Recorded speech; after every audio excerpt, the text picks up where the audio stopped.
नमस्कार. श्री निसर्गदत्त महाराज एक चिंतन संकलन. श्री निसर्गदत्त महाराज एक चिंतन संकलन भाग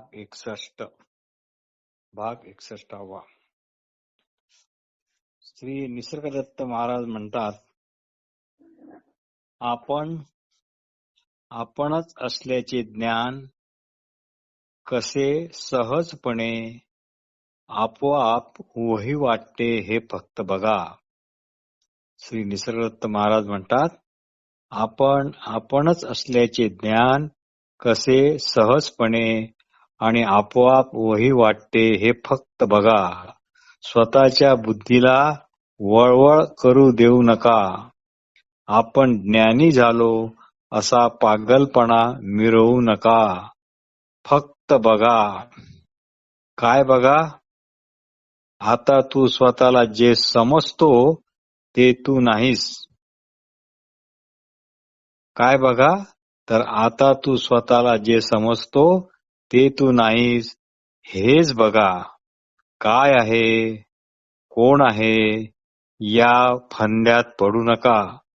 बस आणि बस, फक्त आणि फक्त तू स्वतःला जे समजतो ते तू नाहीस. हा समजच योग्य ठिकाणी तुम्हाला विनाशायच घेऊन जाईल, की जे ठिकाण शांत आणि निवांत असेल. हे ज्या असणेपणामुळे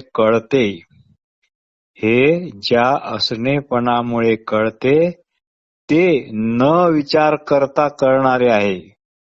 हे ज्या असलेपणामुळे कळते ते न विचार करता कळणारे आहे.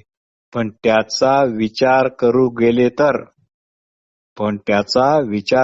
गेले तर केलेले विचारच त्याला लपेटल्यासारखे होतात, अंधारून टाकतात, झाकून टाकतात, अडथळा आणतात, हंगामी करतात आणि टिकाऊला टाकाऊ करतात.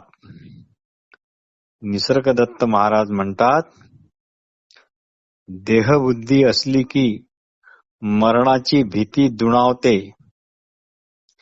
देहबुद्धी असली की मरणाची भीती दुणावते.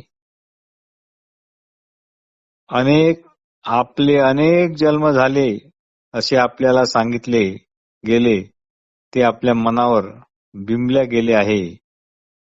आपले अनेक जन्म झाले, पुढे होणार, यातून सुटकाच नाही.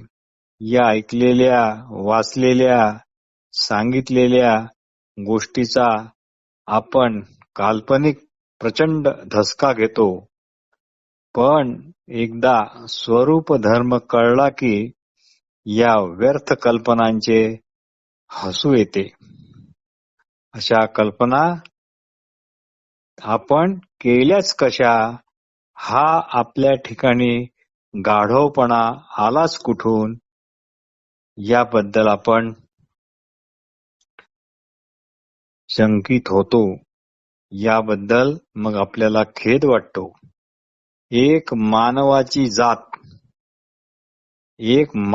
जात एवढेच आपले रूप नाही. ते तसे न घेता आपणच आहो एवढेच घ्या. ते न घेता आपणच आहो एवढेच घ्या. यावर झाकण नाही. आपण आहो यालावर झाकण नाही, याला कुंपट नाही. म्हणून कोणत्याही प्रकारची घोकणी न करता हे सहज हाताशी आहे. म्हणजे याची आठवण ठेवता येत नाही. उलट कोणत्याही आठवणीला हेच ओळखते. म्हणून देहाची आठवण बाजूला सारून आपण कसे, यावरच लक्ष ठेवा. एकाही शब्दांचा उपयोग न करता जे मौन आहे तेच व्हा. एकाही शब्दांचा उपयोग न करता जे मौन आहे तेच व्हा. तोच खरा एकांत होय आणि तो एकांतच तुम्ही व्हा. तुम्ही आणि एकांत यात द्वैत नाही. आणि हा अंतरीचा ठसा पुसू देऊ नका, पुसटही होऊ देऊ नका. आणि परत गळून पडलेले शब्द परत परत वेचू नका. देह तपासा, त्यात तुमचे तुमचे म्हणून काय आहे याचा शोध घेतल्यास उत्तर येईल काहीच नाही. पंचतत्वे आपापल्या ठिकाणी आपापले काम करत आहेत. ते तुमचे काहीच व कधीच ऐकत नाहीत. तुमचे नियंत्रण त्या कशावरच नाही. कधीतरी थोडी फुरसत काढून तुम्ही उगी बसता काय? कधीतरी थोडी फुरसत काढून तुम्ही उगी म्हणजे शांत बसता काय?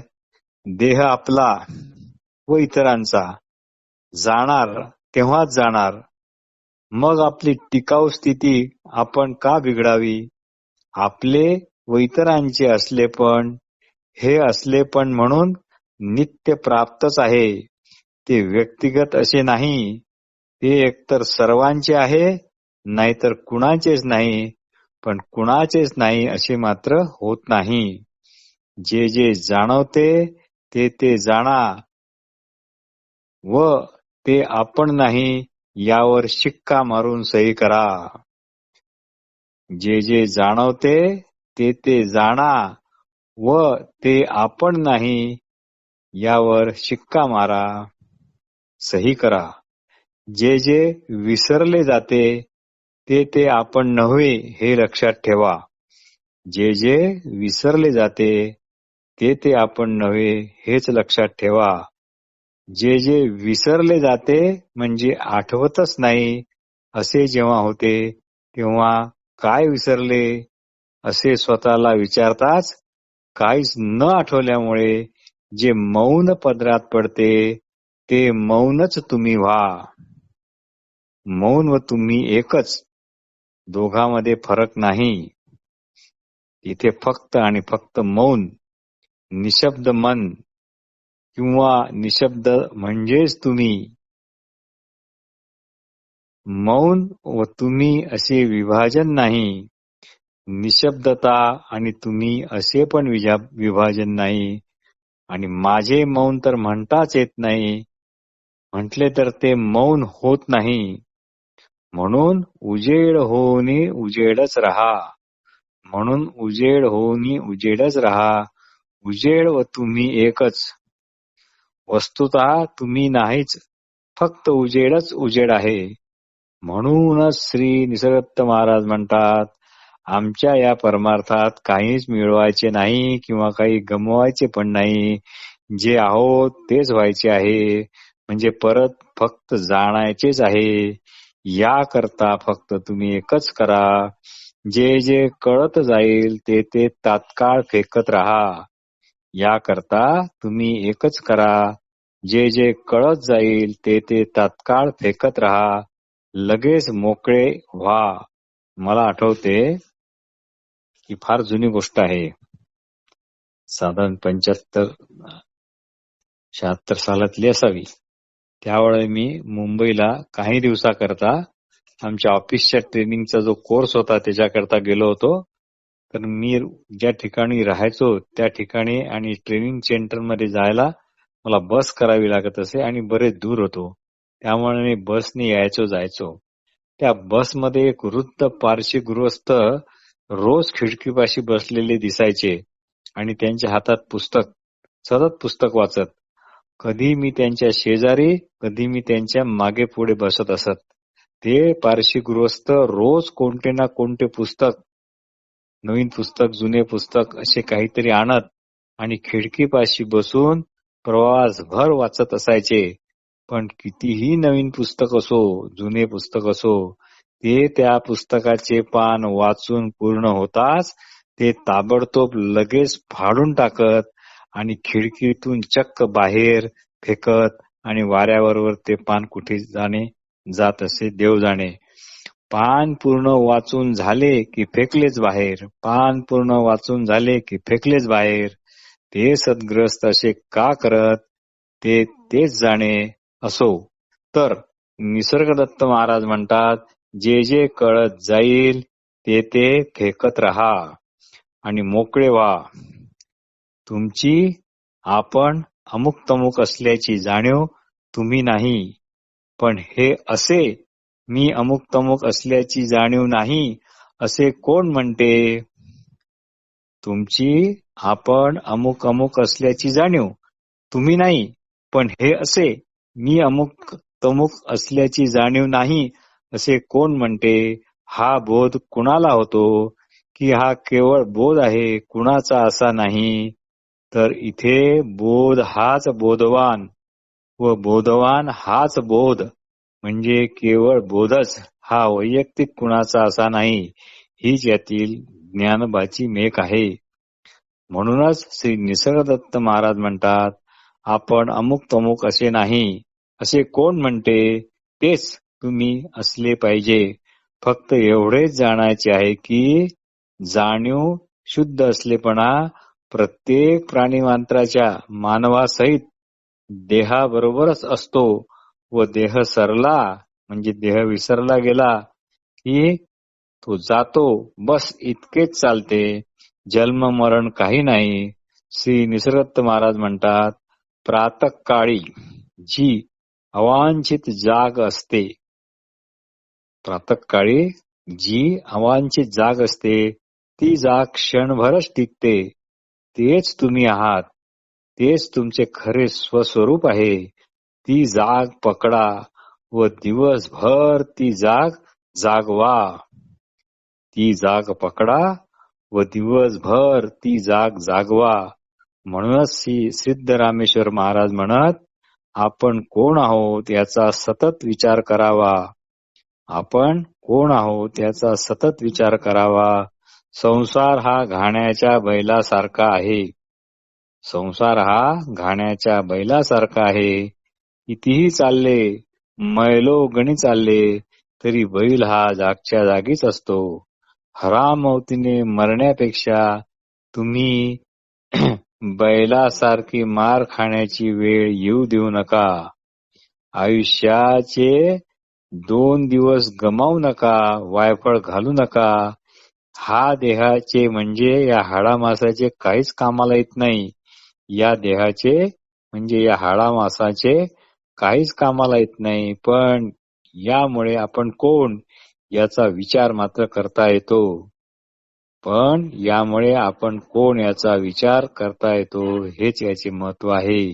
केवळ मरण्याकरता जिवंत राहू नका. आईच्या पोटी येऊन इतकेच करा, आपले हित साधा. नाहीतर आई वांजच बरी होती, निदान आईचा नूर तरी कायम राहिला असता. असो, तुम्ही राजेच आहात, तुम्हाला राजे होण्याची गरज नाही. वाघाचा रंगरूप तुम्हाला मिळाले आहे तर वाघासारखेच चालले पाहिजे, शेळीसारखे चालून उपयोग नाही. बरे असो, अशा श्रवणाने देहस्मरण कापले जाते, तोडले जाते. तुम्ही तुम्हाला ज्याच्या योगे जाणवता, तुम्ही तुम्हाला ज्याच्या योगे जाणवता त्यालाच पकडा. त्याच्या जवळ हेच एक पुराव्याविने आणि टिकाऊ असे आहे. तुमच्या जवळ हेच एक पुराव्याविना व टिकाऊ असे आहे, त्यालाच पकडा.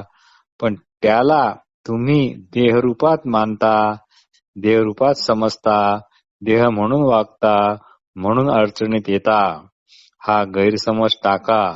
गैरसमज आणि तुम्ही एकच आहात. जसा बोध आणि तुम्ही एक होते, त्याप्रमाणे इथे गैरसमज व तुम्ही एकच आहात. हा माझा गैरसमज आहे हे सोडा, मीच गैरसमज आहे हे पकडा. हा माझा गैरसमज आहे हे सोडा, मीच गैरसमज आहे हे पकडा. मीच गैरसमज हे ज्ञान हाच बोध आहे. हे कुणाला वैयक्तिक असा होत नाही, तर जो झाला तर तो बोधच नाही. तर मीच गैरसमज आहे हे ज्ञान हाच बोध, हाच तुम्हाला तुमच्या मुळाकडे नेईल. तुम्ही तुम्हीच असल्याचे ज्ञान देहरूप मानण्याकरता वापरू नका. तो त्याचा गैरवापर होईल, म्हणून गैरवापर करू नका. सकाळची जाग ती विना शब्दाने आपण आपणच आहो हे सुचवते. सकाळची जाग ती विना शब्दाने आपण आपणच आहो हे सुचवते. म्हणूनच ती परावाणी आहे. म्हणूनच ती परावाणी आहे. तीच जाग पकडा. नंतर क्षणातच विचारांचे शब्दजाल पसरणे सुरू होते. मग विचारांचे शब्दजाल सुरू होते. शब्दांचा अर्थ लागतो, ती आहे पश्यंती. मग अर्थ हा जास्त स्पष्ट होऊन भावना प्रगट होतात, ती आहे मध्यमा. व तोच अर्थ त्याच भावना कमी जास्त तीव्रतेने प्रगट कराव्या वाटतात, ती आहे वैखरी. म्हणूनच श्री निसर्गदत्त महाराज म्हणतात, ते तू आहेस या गुरुवचनात शांत दक्ष रहा. ते तू आहेस हे प्रथम आपण शाळेत जे बीजगणित शिकलो त्यामध्ये एखादी वस्तूची काही किंमत काढायची असेल तेव्हा आपण सुरुवातीला खरी किंमत आपल्याला माहित नसते. आपण म्हणतो समजा ती क्ष आहे. मग आपण बरोबर समीकरण मांडून स्टेप बाय स्टेप जाऊन क्षची किंमत काढतो. पण नुसताच क्ष समजायचा आणि आयुष्यभर मी क्ष म्हणत राहायचे आणि किंमत मात्र काढायची नाही, तर हे काही खरे नाही. म्हणून या फंद्यात न पडणेच बरे. तुमच्यातील तुम्ही तुम्हीच आहात.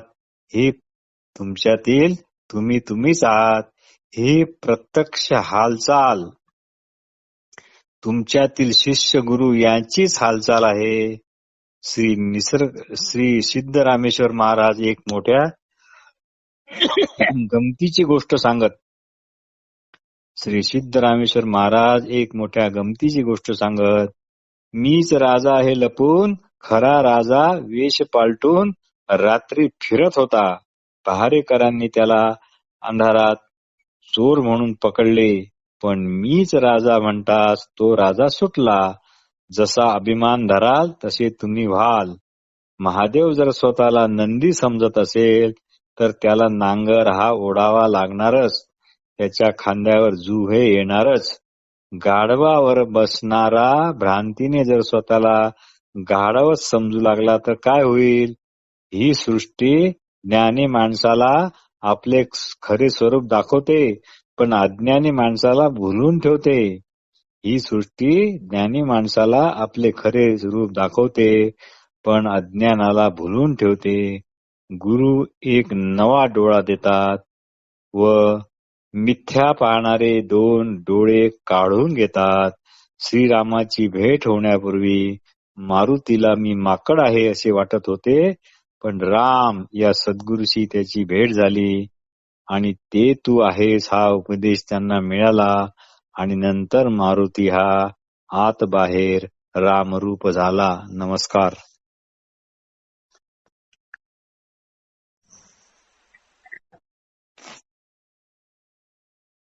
नमस्कार. श्री निसर्गदत्त महाराज एक चिंतन संकलन. श्री निसर्गदत्त महाराज एक चिंतन संकलन भाग 61. भाग 61.